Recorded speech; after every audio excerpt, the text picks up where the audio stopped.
Hi, I'm Heather. I'm an occupational therapist. And after you have your hip or knee replaced, there is some adaptive equipment and tools that can help with getting your lower body dressed yourself without having to bend over. Especially after a hip replacement, you have 90-degree hip precautions. So you can't be bending past 90 degrees. You want to keep your hips nice and wide and open. And the knee is also tricky to bend after a joint replacement. So we're going to go over some of the adaptive equipment. After a knee replacement, it can be hard to bend and move your knee and your leg because of the muscles that are affected. So there is a leg lifter that can be purchased as part of a knee kit with other equipment, or it can be purchased by itself. And the purpose is to just help move that leg until your muscles, especially like those thigh muscles, get stronger. So you put your affected foot in the loop, and then you can just lift it up to get your leg in bed, move it over, get your leg out of bed.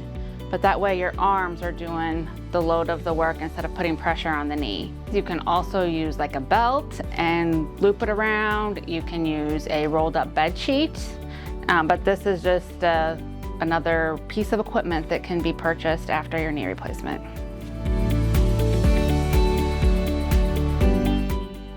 So after your knee replacement, sometimes it is hard for people to be able to bend their knee enough to get their socks on or get your pants on. You can't really bring it up like you did before. Maybe it's not safe for you to bend down. Maybe that makes you dizzy, or it's just more painful, or you lose your balance. So there is some nice equipment that can be purchased on Amazon. It's called a hip kit. And basically it will help you get your pants and socks on. And so in that is a reacher. A lot of people have these at home that they pick things up with or get in the cupboards with, but it can also be used to put your pants on. And so you're gonna take your waistband of your pants,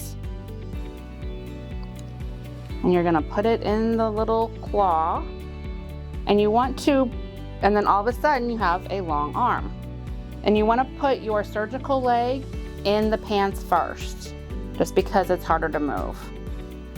So thread your foot in and bring it up until you can reach it. And then you can use your hands to pull it up the rest of the way. Depending how mobile your other leg is, your non-surgical leg, some people can just bring it up and put it in. But if that leg is bothersome as well, you can use your reacher to make your really long arm and put it down until you can also get that foot in. And then bring it up until you can reach it with your hands. Once both feet are inside the pants or shorts or underwear, pull it up as far as you can, up around your hips, because then you're gonna stand with your walker, and you want one hand on the walker while you use your other hand to pull the pants up over your hip. And then you can switch hands and pull the other side up over your hips.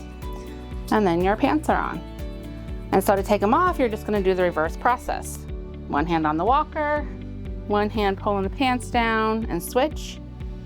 Once you get them down to your thighs, you can have a seat. And then you can use your reacher here to just kind of push them down. And you put your surgical leg in first. You want to take your surgical leg out last. So it's totally reversing of the process. And you can use your reacher to pick them up off the floor.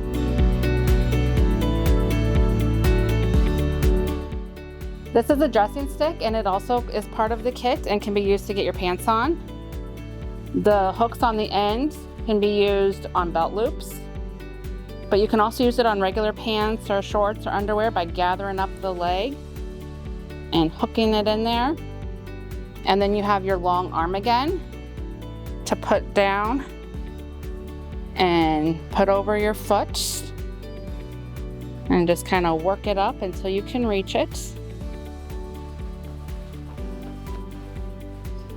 And then same thing, the other side, you can just kind of hook it in the waistband so you can get your other leg in there. And then you're gonna do the same thing with standing up one hand at a time on the walker to pull them up over your hips.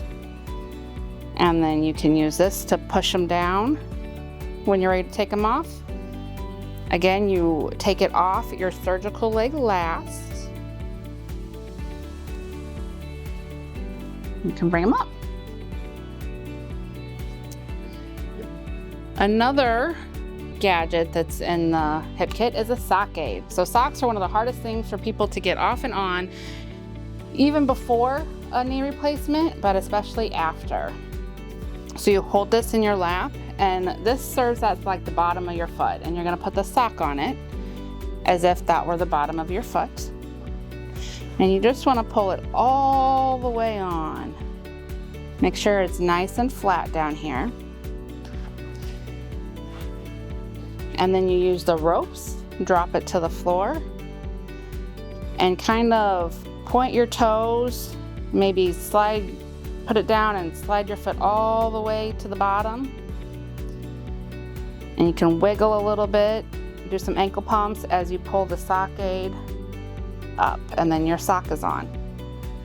If you need to adjust it a little bit, pull it on a little more, you can always use your dressing stick, your reacher, and grab it to pull it up.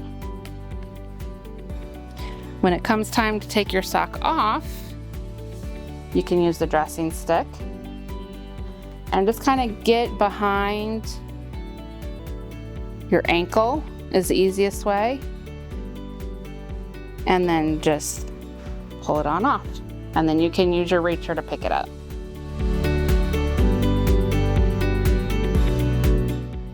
You have a long-handled shoe horn. So it's best to have shoes with elastic laces or shoes that you can slip on, but you do want to make sure that they have a back on them. You don't want to wear backless shoes. So with the long-handled shoe horn, just put it in the back of your shoe, and you can adjust it however far out you need to accommodate your knee flexion. Slide your foot in, using the shoe horn to keep the back of your shoe up so that you have it on all the way. If needed, you can also use the shoe horn, insert it, and then hold it there while you slide your foot out to get your shoe off. And then the other thing is a long-handled sponge. This is especially useful if you don't have a handheld shower head, but it'll just help you get down to your feet, back of your leg, while you're sitting in your shower without having to bend over and increase your fall risk or without hurting your knee. And we do want to make sure that we have good hygiene just for infection prevention, so this will help get all those nooks and crannies and crevices for you.